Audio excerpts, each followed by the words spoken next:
안녕하세요. 건강유튜브의 송차원입니다. 잘 오셨습니다. 구독 누른 순간 복이 들어오고 돈이 들어오고, 그리고 중요한 것은 다이어트가 됩니다. 눌러주실 거죠? 이 바퀴살이 몇 시부터 뻗었냐가 굉장히 중요하고요, 어디서부터 나가냐가 굉장히 중요합니다. 그런데 특징 중에 하나가 뭐냐면, 여기 무슨 하얀 링이 보일 거예요. 네? 이 하얀 링은 멋으로 있는 게 아니라 일종의 스트레스 링이라고 그러고 러버링, 신경 링이라고 부릅니다. 그래서 이런 스트레스 링이나 신경 링은 멋으로 있는 게 아니라 반드시 어떤 장부의 영향을 받아가지고 생기는 일종의 신호다 이렇게 보시면 되겠습니다. 있는 게 좋아요, 없는 게 좋아요? 없는 게 좋습니다. 네? 그래서 교감신경이 항진돼서 생기는 거예요. 그래서 바퀴살의 개념을 공부를 해봤습니다. 자, 여기도 바퀴살이 많죠? 야, 이것은 어떤 사람이냐면 공황장애 그런 홍채입니다만, 이 바퀴살이 무려 6번 영역까지 뻗어가고 있어요. 이 바퀴살은 길게 뻗을수록 좋을까요? 안 좋을까요? 더 안 좋은 거죠. 길게 뻗을수록 그만큼 만성화되는 거예요. 근데 사실 이렇게까지 바퀴살이 많이 있을 수가 없어요. 근데 이분은 실제로 공황장애를 앓고 있는 그런 홍채 사인을 제가 여러분들한테 보여줍니다만, 오장육부에 다들 긴장되어 있어요.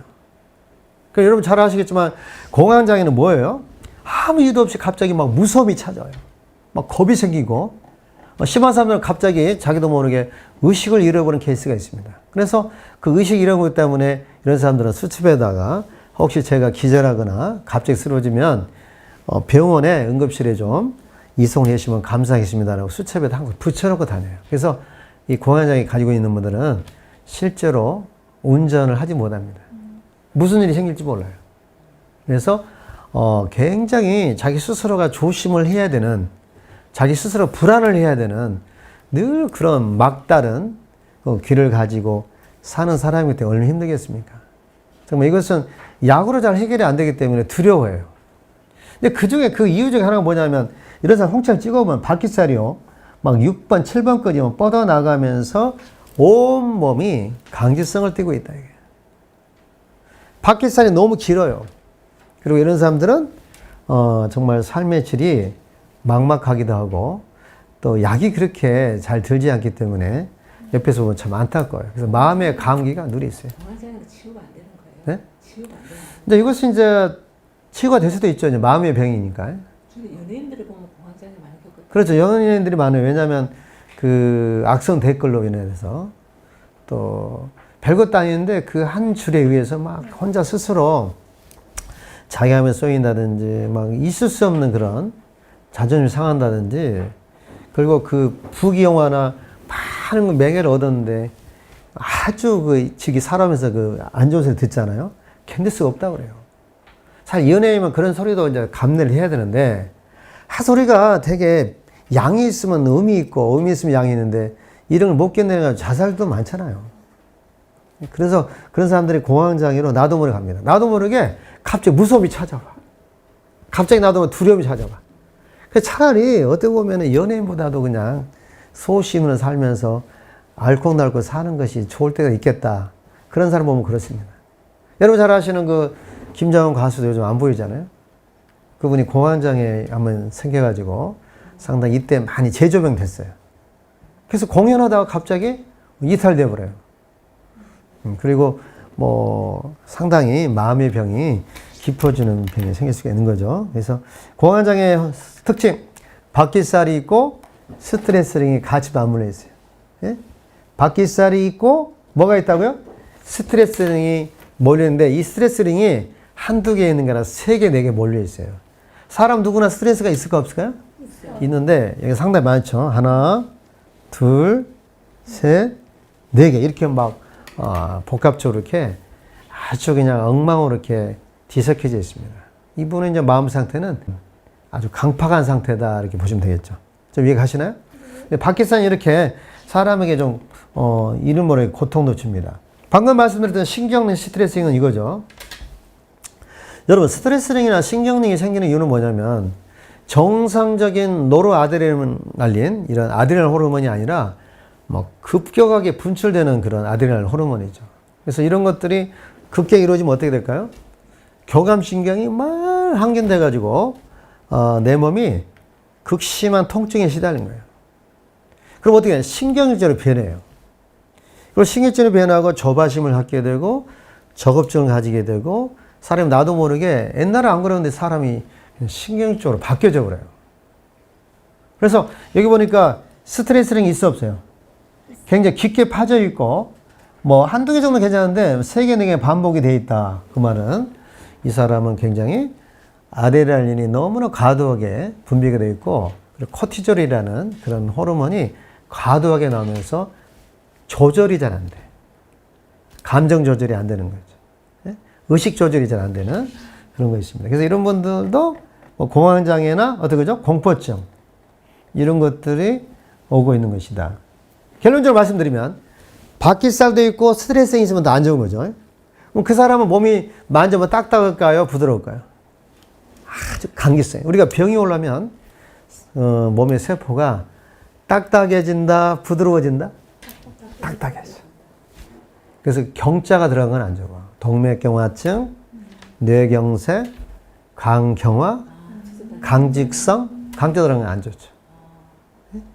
강직성이 들어가면 안 좋은 거야. 뻣뻣해진다 이거야. 그래서 우리가 운동을 하기 위해서 왜 해요? 몸을 부드럽게 위해서 하는 거야? 아니면 딱딱해서 하는 거야? 유연성과 부드러움을 위해서 하는 건데 우리는 늘 막 집중하고 신경 쓰다 보면 몸이 막 뜨거워지고요. 그리고 강직성을 띄어. 나중에는 보타져. 그래서 그런 것은 결국 뭐냐면은 과도하게 내 몸에 노르아드레날린 호르몬이라든지 코티졸 막 이런 호르몬이 나오면서 주체할 수가 없어. 그래서 이런 것들이 생기는 거죠. 그래서 홍채는 신기하게 신경링과 그 다음에 스트레스링을 나오죠. 이 사람이 나하고 이렇게 대면을 했는데 상담을 했는데 아무 말 않고 있는데 이런 것이 많이 있어. 이 사람 스트레스를 되게 많이 받고 있어, 안 받고 있어? 엄청나게 많이 받고 있는 거예요. 그래서 우리가 상담할 때 이런 분들을 만나서 그분의 마음에서 말을 해주잖아요. 깜짝 놀랍니다. 어떻게 제가 요즘 너무너무 강파하고 힘들어 죽겠는데 그걸 어떻게 하셨어요? 어떻게 하셨어요? 여기서 말을 해주는 거예요. 여기서. 근데 바퀴살이 굉장히 많은 거예요. 뇌 쪽에도 많죠. 다리 몽둥이 쪽에 하초 쪽에도 많죠. 그 다음에 상당히 많이 이렇게 포진이 돼 있어요. 그리고 여기서 나오는 부분은 아닌데 이 사람과 이 사람의 동공의 색깔이 다르죠? 여기는 검하죠? 여기는 약간 불빛이 비쳐하고 뿌옇죠? 이 사람은 일반적 홍채를 마른 거고 이 사람은 백내장 수술한 홍채예요. 백내장 수술하면 홍채가 검합니다. 불빛이 비쳐도 반사가 안 돼. 그래서 그 사람 수술했는가 안 했는가는 이거 볼 수가 있어요. 그 다음에 홍채를 보고 산성화 체질을 알 수 있어요. 뭘 알 수 있다고요? 산성화 체질을.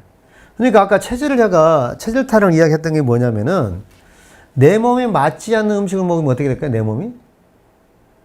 몸이 산화돼, 산화.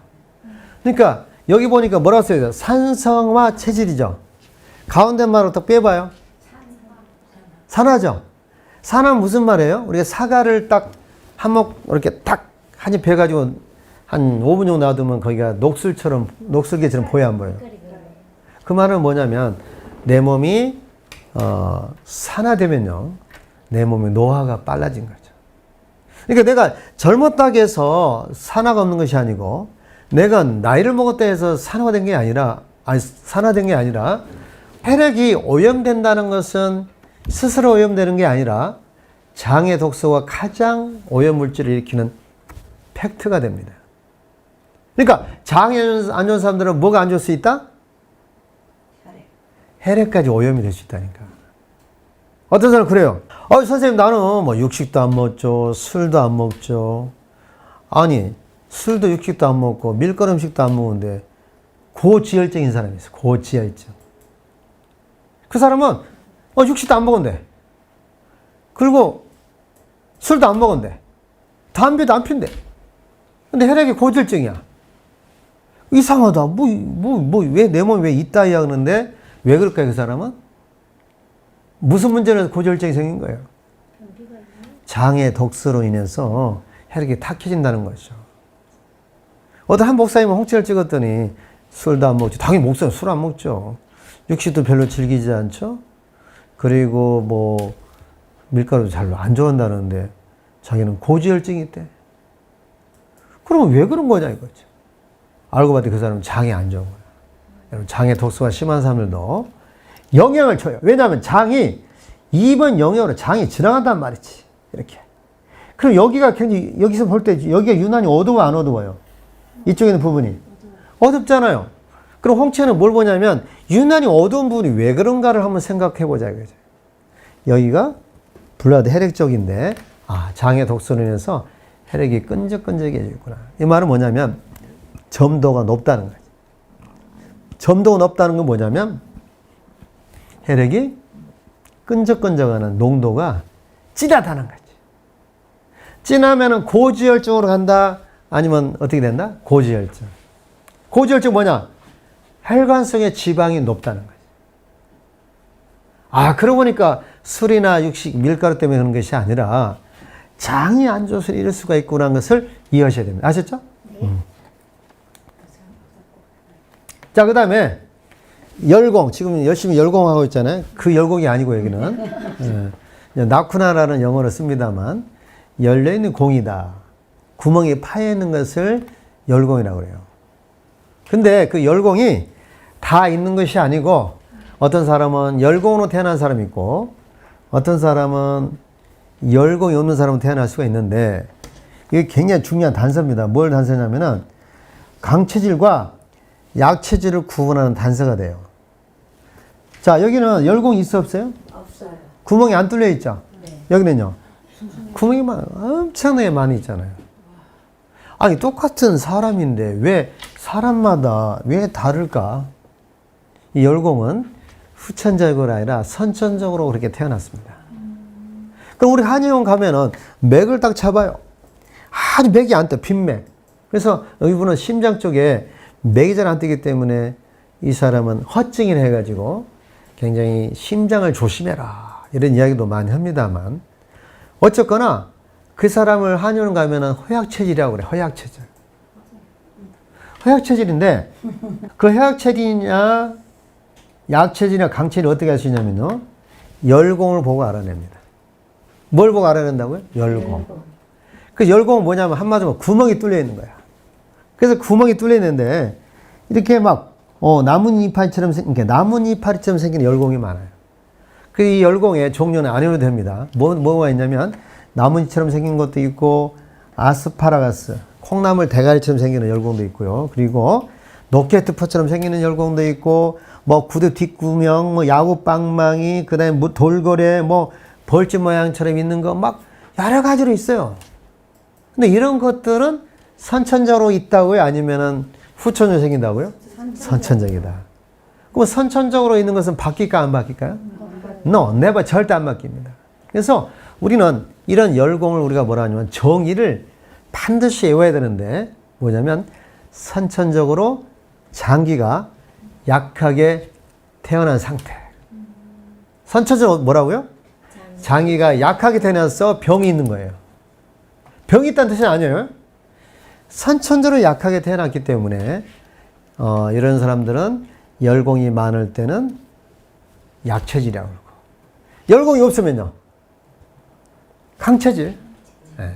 그래서 우리가 이 열공을 보고 분석을 하는데 이 열공이 여기는 없이 깔끔하잖아요.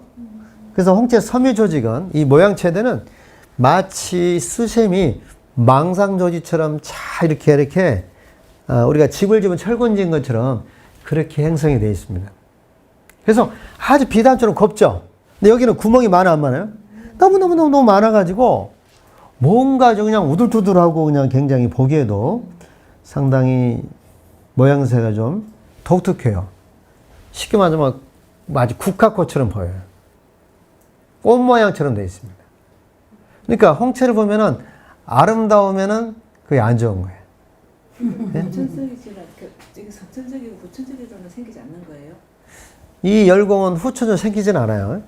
선천적으로 있는 게 변하지도 않고 늘 그대로 있는데 그래서 약체질은 두 글자로 우리가 뭐라 그러죠? 두 글자로? 약골이라고 그래, 약골. 강체질을 두 글로 뭐라 그러죠? 강골. 아유, 저 사람 강골이야. 근데 여기서 강체질과 약체질의 그 개념은 뭐냐? 늘 골골골골해. 그 약골이라고 이야기하고 화약체질이라고 그러죠. 근데 그런 사람들은 이상스럽게도 오래 살아요. 빨리 죽어요. 골골골골 하면서도 오래 산다는 거예요. 그러니까 약골로 태어났다 해서 또 너무나 자기만 빠지지 마시고 실망하지 마세요. 또 오래 살 수 있는 그런 또 몸을 가지고 일종의 건강 염려증을 많이 가지고 있죠. 그래서 병원을 자주 들랑들랑해요? 아니면 잘 안 다녀요? 들랑들랑해. 그냥 병원은 내 집이야. 그리고 늘 뭐 어디가 어찌다고 말하고 의사한테. 의사는 또 뭐라고 조심하고 있고. 근데 아주 싱그럽게 오래 사는 경향이 있습니다. 골골 베이스. 예. 그런데 강체질은 뭐 감기도 안 걸리지. 뭐 어찐다고 뭐 누가 사상스럽게 아프다면 이해가 안 되지. 뭐 아무튼 지금까지 강건해 살았어. 그래서 부모한테 감사하던 말도 하고 또 한편으로 어떤 사람은 교만해져 가지고 야 이 사람아 나는 지금까지 뭐 감기 한 번 안 걸리고 말이야. 나는 지금까지도 뭐 어디 아픈 내색이 없네. 나는 그게 뭐 정말 아니 배고 갈 필요 뭐 있어. 근데 이 사람이 그렇게 큰 소리를 쳐놨는데 나중에 1년 후에 2년 후에 뭐 안타까운 소식이 전했어. 응급실에 실려가는데 말을 못했다든지 뭐 뇌가 뭐 터져가지고 어쨌다는데 뭐 사람이 반병이 돼가지고 누워있다든지. 그래서 이런 사람들은 신호가 안 와요. 심지어 폐암이 말기인데도 안 아파. 아니 세상에 뭐가 암이 오면 아파야 되잖아. 근데 안 아프대. 또 이 암이 말기인데 아니 이 사람이 아프다고 가면 이제 말기로 그 의사 선생님이 그래. 아니 이직이 되도록 어째 선생님은 지금까지 안 오셨냐고. 아무 변화가 없었대. 그러니까 통증도 잘 못 느껴지도록 강건한 체질이야. 과연 이것이 좋은 것이겠냐라는 그런 단서도 생깁니다만 결국 여러분들 혹시 내가 내 몸 건강하다 해서 강건하다 해서 절대 자랑하지 마세요. 야, 한번 이렇게 하나님 매를 때리면 굉장히 큰 문제 옵니다. 그래서 검사할 때마다 한 번씩 가서 검사 받으시고 특이점을 좀 발견하시기 바랍니다. 그래서 강체이라서 너무 교만하지 마시고 정말 감사하면서 병원에 1년에 한 번씩 정기검사 한 거 있죠? 가셔가지고 이렇게 같이 한번 검사를 해가면서 알콩달콩 사는 필요합니다. 자, 그러면 결국 강체질은 자, 이렇게 섬유 조직이 잘 이렇게 비단처럼 곱게 돼 있고 그리고 약체질은 섬유 조직이 울퉁불퉁하죠. 이 말은 뭐냐면 강체질은 어떤 음식을 먹으면 흡수가 잘 될까 안 될까요? 잘 돼요. 그리고 흡수가 잘 되면 어떻게 될까요? 배출이 잘 돼요. 그래서 어떤 식품을 먹잖아요. 아무리 좋은 걸 먹어도 별로 효과를 보지를 못해. 다른 사람도 먹어보니까 명현 반응이 이렇게 나오고 저렇게 나오고요. 막 좋다, 나쁘다 말하는데 나는 도대체가 뭘 먹으면 소식이 없어. 아, 저 사람들이 너무 사삭스러운 거 아니야? 참, 어떻게 저렇게 빈말을 많이 하냐는데 강체질은 그걸 이해를 못 해. 왜 그래요? 잘 흡수가 된 사람은 잘 배출이 돼. 뭐가 반응이 없어. 근데 약체질은요. 뭘 조금만 먹어도 뭐 아픈 데가 더 아프다. 뭐 여기가 심장이 더 두근거린다. 뭐 어디가 간지럽다. 그냥 사삭스러운 말을 해. 그만큼 흡수가 잘 되는 게 안 되는 거야? 안 돼서 그래. 흡수가 잘 안 된 사람은 어떻게 되죠? 흡수가 잘 안 된 사람은 배출도 잘 안 되기 때문에 늘 얼굴 빛이 안 좋아요. 그런다고 해서 오래 안 사는 거 아니니까 그걸 알아차리고 내가 약골이지만은 그래도 마음이라도 강건하게 감사하고 늘 고맙고 늘 잘 될 것 같다. 내 몸이 육신이 너무 좋아지고 있다. 야, 내 마음도 좋아지고 육신도 건강해지고 나는 이제 행복한 사람이야. 이렇게 내가 아프다는 신호가 오니 얼마나 좋은 일이냐. 어떤 사람은 신호가 안 와가지고 암이 걸린다는데 나는 건강하지 않냐. 이런 초긍정적인 사고로 이겨내시면 좋겠다. 안 좋겠다? 좋겠다 이거예요. 아셨죠? 네. 딱 강골이네. 그리고 독서반점 볼게요. 독서반점. 이거 봐. 색소반점인데 중화요리집 사장이 정말 좋아하는 반점이 있어요. 네. 네. 아주 그냥 반점이 보이죠? 말 그대로 반점이 보이는 거예요. 반점. 우리 얼굴에 저승사자꽃이라는 이렇게 검버섯처럼 이렇게 눈의 형체도 있는데 이것은 어떤 거냐면 실제로 눈에 이렇게 반점이 있는 거지만 내 몸에 실제로 독소가 쌓여 있는 거예요. 독소가 쌓여 있으면 눈에는 깨끗해야 되는데 눈으로 그냥 행상이 나타나요. 쉽게 말하면 우리가 피부약을 먹으면 그 피부약이 간에 많이 누적되어 있으면 그쪽으로 나타나고요. 콩팥에 많이 이렇게 쌓여 있으면 콩팥으로 나타나고, 폐 쪽에 독소 반점이 있으면은 폐 쪽에 나타나는 것이고요. 그래서 이거 어디가 나타날지 모르는데 이 장기가 독소 반점이나 색소 반점이 오장육부에 없으면 별로 크게 문제 생각지 않은데 이 독소 반점이나 색소 반점이 내 장부에 걸쳐 있으면 위험한 잠재적인 징후를 가지고 있다 생각하세요. 그러니까 암시적이고 잠재적이에요. 그러니까 있는 게 좋아요, 없는 게 좋아요? 없는 게 좋은데 그 오장육부에 있으면 더 안 좋은 거다 이렇게 보시면 되겠죠. 사실 이분은 어떤 거냐면은 그 굉장히 베트남에서 그 썼었던 고엽제 있죠. 고엽제 한자를 찍어갖고 온 건데 고엽제가 그 얼마나 무서운가는 이분이 홍치를 찍고 알았어요. 너무 통증이 심해가지고 매일 요만한 진통제를 한 주먹씩 먹어야만이 살 수가 있는데 매일 고통이에요. 매일 고통이에요. 죽고 싶은데 죽지도 못해. 그래서 이걸 한 주먹씩 먹는데 홍치를 찍었더니 아니야 다를까 굉장히 독소 반점이 색소 반점이 너무나 크게 퍼져 있다는 거죠. 그래서 이런 사람들이 눈을 찍을 때 본인도 놀래요. 내 눈이 이 눈이 맞아요? 이게 쌓여 있습니다. 결국 우리 항생제라든지 그다음에 호르몬제를 많이 먹는다든지 그리고 뭐죠? 비스테로이드계통의 이런 스테로이드계통의 약물을 먹거나 피부약 쪽에 이렇게 먹게 되면 이런 것들이 굉장히 배출이 안 되고 나타납니다. 결국은 이것이 왜 배출이 안 됐을까요? 간이 해독 능력이 떨어져서 그래요. 징그럽게 해독을 했는데 잘 너무 많이 들어오기 때문에 해독을 못해서 그렇습니다. 그래서 이런 독소 반점이나 색소 반점은 꼭 기억을 하셨는데, 근데 이것이 이 독소 반점이나 이 박깃살이 같이 맞물려 있으면 안 돼요. 굉장히 그것은 암을 유발하는 그런 신호일 수도 있고, 이쪽에 보니까 다행히 이쪽에는 크게는 없는데 여기 보면은 12시 방향에 이렇게 뭔가 뻗어나가죠. 박깃살이. 이분은 현재 우울증도 있고요. 삶의 질이 늘 안 좋아요. 그리고 지금 꺼부합니까? 안 꺼부합니까? 수술했을까? 안 했을까요? 백내장 수술을 했습니다. 그래서 홍채를 찍어보면 반사가 안 돼요. 인공수정체는 이렇게 맹탕이야. 그래서 하늘이 이게 신이 준 수정체와 인공수정체는 여기서 확연하게 차이 납니다. 그래서 홍채학자들은 그 사람 안 보고도 이 색조를 보고 백내장 수술을 하셨네요. 이렇게 이야기를 합니다. 옛날에는 그 수술한 흔적이 있어요. 이렇게 찢어가지고 여기를 약간 절개하고 집어였습니다. 예? 자, 그리고 흡스링하고 10분 쉬겠습니다. 자, 흡스링은 뭐냐면요.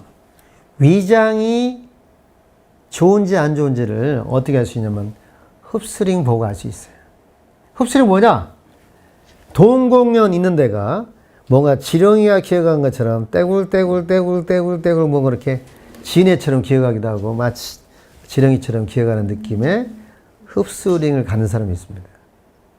그래서 우리는 이 흡스링을 보고 그 사람이 위장에 염증이 있는가를 없는 걸 알 수 있는데 이 흡스링이 일정하게 딱 조금 이렇게 아주 일정한 편차를 갖지 않고 일정하게 이렇게 있으면 상관없는데 이렇게 여기가 흡스링이 아주 가늘게 있다가 묻히다바 이렇게 있잖아요. 이건 문제가 있다는 거죠.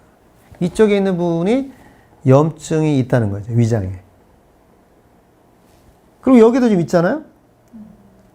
여기도 있습니다. 근데 이 흡수령이 바깥으로 튀어나온 것을 플러스 링이라고 그러고 여기 보니까 안쪽으로 흡수령이 이렇게 있는 것을 마이너스 흡수령이라고 그래요. 자, 마이너스 흡수링과 플러스 링인데 어떤 아셨죠? 왜냐하면 불가마에다가 막 건조해가지고 빨리 태워서 소화해야 되는데 거기다 막 젖은 장작을 만들면 어떻게 돼요? 방귀만 허벌나게 나오고 소화가 잘 안 돼. 아셨죠? 그래서 흡수령을 공부를 했고, 자, 위궤 환자입니다만, 여기가 끊어져 있잖아요, 이거. 이 선이 끊어져 있죠? 여기 끊어져 있고, 여기 끊어져 있어요. 동공연이 연결돼야 되는데, 끊어져 있습니다. 이것은, 이 사람 위궤양이라든지 위염이 심하구나. 그래서 동공연이 연결되어 있는가, 끊어졌는가를 보셔야 됩니다. 이걸 가지고 위궤양이나 위염의 정도를 확인할 수가 있어요. 좀 신기하죠? 그래서 이런 것이 끊어져 있으면은 큰 문제다. 그리고 바퀴살이 이렇게 있죠? 그럼 이것은 헬리코박터가 현재 좀 존재하는 그런 형국이다. 이렇게 보시면은 되겠습니다. 그래서 괜히 신비해. 여기 너무 많잖아요. 오, 너무나 많이 있어. 보고 싶지도 않아. 아주 위가 허러에 쌓여요. 아마 이 사람은 술을 늘 이렇게 막, 뭐죠, 이렇게? 입으로 빨아버리는 그런 정도의 그런 걸 가지고 있는 것 같아요. 굉장히 정도가 심합니다. 이런 사람들은 헬리코박터 균이 많이 있을 가능성이 굉장히 많이 있습니다. 거의 다 끝나가네요. 역류식도염 알 수 있어요. 이야. 역류식도염의 특징은 뭐냐면요. 흡수령이 11시부터 12시, 1시 사이에 이렇게 흡수령이 몰려있거나 두터워요. 무조건 외우셔야 됩니다.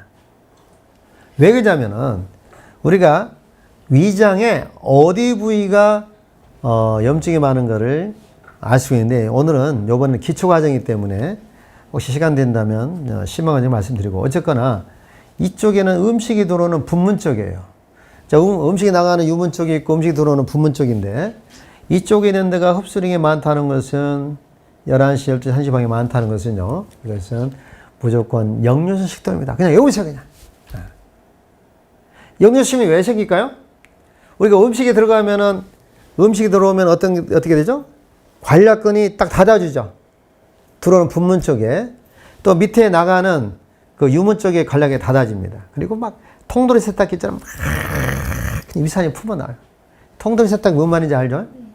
닫아놓고 막 그 세탁전 처리제와 막 활성제가, 계면활성제가 들어가서 녹여냅니다. 근데 노가 되신 분들 있죠? 꼭 그분들 가면은, 정신상 먹고 늘 다 자고 있어요. 그러면은, 밥통이 이렇게 세워져 있다가, 자기도 이렇게 눕혀지잖아요.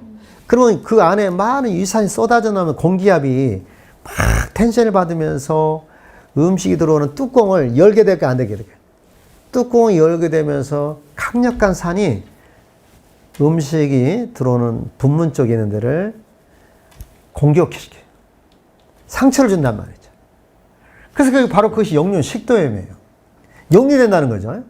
그 산이 강해요, 안 강해요? 산이 강하다 보니까 그걸 여기 역류식도염이 생기고, 더 심한 사람들은 식도끝이 뜨거워져요. 그 식도암도 그래서 생기는 거예요. 그래서 우리가 만약에 나도 모르게 부득불하게 야식을 먹었어. 바로 자야 돼, 안 자야 돼? 안 돼, 절대. 정말 피곤하더라도 2시간 정도는 잠을 자지 마시고 노닥거리다가 주무세요. 그러면 무조건 역류성 식도염. 특히 소음에는 정말 조심해요. 앉아서 이렇게 잘 때는요? 앉아서 상황 괜찮지. 앉아서 상황에서 위장이 빤듯이 상관없는, 제가 말한 것은 빤듯이 이가 있는 게 이렇게 엎어져 있을 때, 누워 있을 때는 이 강력한 산에서 뚜껑이 열려요, 부문 쪽에. 예? 그 산이 타들어간단 말이에요. 그래서 역류식도염이 오는 거죠. 그래서 우리 한국 사람들이 되게 유양이 많은 이유는 뭐냐면, 식습관도 잘못되어 있지만은 식후에 누워 있는 것은 굉장히 안 좋은 조건이고, 일종의 통돌이 세탁기를 눕혀놓은 거야. 물론 회사에서 열리지 마라 해놨지만 안 스며들겠어요? 그런 것처럼 위장은 세워야지, 눕혀놓으면은 나중에 강력한 산에 의해서 문제 온 거다, 이거고요. 마지막 순간이 돌아왔습니다. 위장에요, 위산이 많이 나오는 사람인지 위산 저하인지를 알 수가 있어요. 자, 무슨 양이냐면, 자율신경 안쪽에가, 여기는 어둡고 여기는 밝네요. 여러분, 홍채를 나누라 했죠? 자율신경과 그러니까 동공과 자율신경 2분으로 나누라 했죠? 그래서 여기는 1번 영역 무슨 영역? 여기는요, 위장 영역이라 했죠? 지금 표정들이 언제 그걸 말했다냐, 언제, 이런 식인데, 다시요. 동공과 자율신경 안에 2분을 나누면 여기 1번 영역은 무슨 영역? 위장 영역. 근데 여기서 여기 자율신경 안쪽은 무슨 영역? 장 영역이라고 목 놓아 이야기를 했죠. 목 놓아서. 그런데 자율신경 안쪽이 자율신경 바깥쪽보다 밝으면 이건 이상 과다예요. 예? 자, 자율신경 안쪽 여기 색조가 자율신경 바깥쪽보다 밝으면 위산 과다. 위산이 막 나오는 거죠. 위산 과다가 좋은 거예요? 안 좋은 거예요? 안 좋은 거죠. 너무나 많은 과식과 폭식이나 내 몸에 안 맞는 음식을 먹으면 위산이 막 쏟아져 나오는 거예요. 그런데 여기 자율신경 안은 좀 어두워요? 안 어두워요? 어둡죠? 이 말은 뭐냐면은 위산 저하의 홍채를 보고 있는 겁니다. 어떤 거요? 위산 저하의 홍채를 보고 있는 겁니다. 네? 안 좋은 거지. 그래서 위산이 나온다는 이야기야? 안 나온다는 이야기야? 나이가 들면은 위산 저하 홍채로 변하게 됩니다. 신기하죠? 그러니까 자율신경 안쪽에 있는 이 영역이 여기보다 어두우면 위산 저하고 자율신경 안쪽에 있는 부분이 바깥쪽보다 밝으면 위산 과다인데 어떤 게 더 안 좋을까요? 둘 다 안 좋은 건데. 과다가 안 좋을까요? 위산 저하가 더 안 좋을까요? 과다가 안 좋아요? 네, 좋습니다. 위산 과다가 나올 때는 그만큼 행복한 거예요. 우리가 나이가 들면은 내 몸에 계속해서 위장에 산이 잘 나오는 거냐? 우리 몸은 효소가 정해져 있어. 신이 준 효소가 있다고. 아껴 써야겠어. 막 써버려야겠어. 계속 과식과 폭식을 어떻게 했죠? 산이 계속 나오면서 나중에 미안하지만 안 나와. 그래서 나이가 들면 소화가 안 된다는 사람이 있는데 그 소화가 안 되는 사람은 소화제를 먹어야 돼. 그래서 위험한 것은 위산 저하야. 그럼 암 환자는 위산 과다한테 나올까요? 아니면 위산 저하 환자한테 볼 수 있을까요? 위산 저하 환자에게서 위암이 많이 노출됩니다. 그러니까 신이 준 이 소화, 효소가 정해져 있어요. 우리 몸에 3,800가지 이상의 효소가 나옵니다만은 이걸 막 젊을 때 너무나 애절하게 많이 써먹었어. 늙을 때까지 많이 나오면 얼마나 좋겠어. 미안하지만 이제 너는 끝났다. 효소가 나올 수가 없어. 그래서 나는 못하니까 어디 이거 차용을 하든지 아니면 약을 대체하든지 네가 알아서 하거라 해가지고 이제 그때부터 삶의 질이 안 좋아집니다. 소화제를 안 먹으면 먹을 수가 없어. 소화가 안 돼. 그래서 어떤 정상이냐면요. 여기 색깔이 똑같으면 좋은데 여기도 밝죠. 여기가 여기 위산 과다고 여기도 어둡죠. 이렇게 해서 굉장히 위산 저하인지 위산 과다를 알아낼 수 있습니다. 자, 여기 보니까 동공이 약간 뿌연데 여기는 어때요? 검하죠? 네. 수술한 눈이네요. 네? 정말 쉽죠? 그래서 그래서 홍채를 딱 보다 보면은 그 사람의 위산 형태도 알 수 있고, 그리고 또 마지막에 최후적으로 뭘 알 수 있는지 알아요? 위암이 있는지도 알 수 있어요. 위암은 어떻게 나오냐면요. 혈액형이 A형. A형이 좀 많이 나와요. 왜냐하면 너무나 이 밤을 끝을 잡고 고민을 많이 하잖아. 이 밤을 끝을 잡아. 생각을 많이 한 사람은 위장병이 많이 온 거고, 또 특히 체질 중에는 소민이 위암이 많이 있어요. 그럼 내려놓으라게도 계속 이 밤 끝을 잡고 고민하고 생각하고 고민한 다음에 또 생각하고 생각한다 고민하고 생각한 다음에 고민하고 늘 이러다가 날 새고. 그거 누구 손해야? 나만 손해인데 위장이 제일 손해야. 그래서 위암 공식을 제가 만들어냈어요. 뭐냐면 일단은 위산 저하 환자한테 많이 본다. 두 번째는 체질상으로 소민. 세 번째 혈액형으로는 A형. 그 다음에 흡수량이 마이너스링. 이런 공식상에서 제가 경험해 보니까 위암이 많이 나타난 사실을 발견했습니다. 그러면 위암의 공식에 맞춰가야 돼요? 위암 공식이 아닌 걸로 이렇게 행동을 해야 돼요? 그냥 물어본 사람이 미친놈이죠. 자, 그래서 우리 여기 현재 공부하신 분들이나 시청자 여러분들은 정말 위암에 노출 안 되도록 그런 것에 매사를 잘 컨트롤 해볼 필요가 있습니다. 정말 신기할 정도로 홍채를 보면은 위장의 상태의 포지션을 알 수 있는데 좀 신기하죠? 오늘 시간은 자 위장을 가지고 이야기를 했는데 우리 한국 사람들이 가장 많다는 유의함. 정말 오늘 시간은 특별하게 이것을 잘 신중하게 잘 들으시고 지켜줄 바라면서 오늘 강의를 모두 마치겠습니다. 아하. 안녕하세요. 공장TV의 송창훈입니다. 잘 오셨습니다. 구독 누른 순간 복이 들어오고 돈이 들어오고 그리고 중요한 것은 다이어트가 됩니다. 눌러주실 거죠?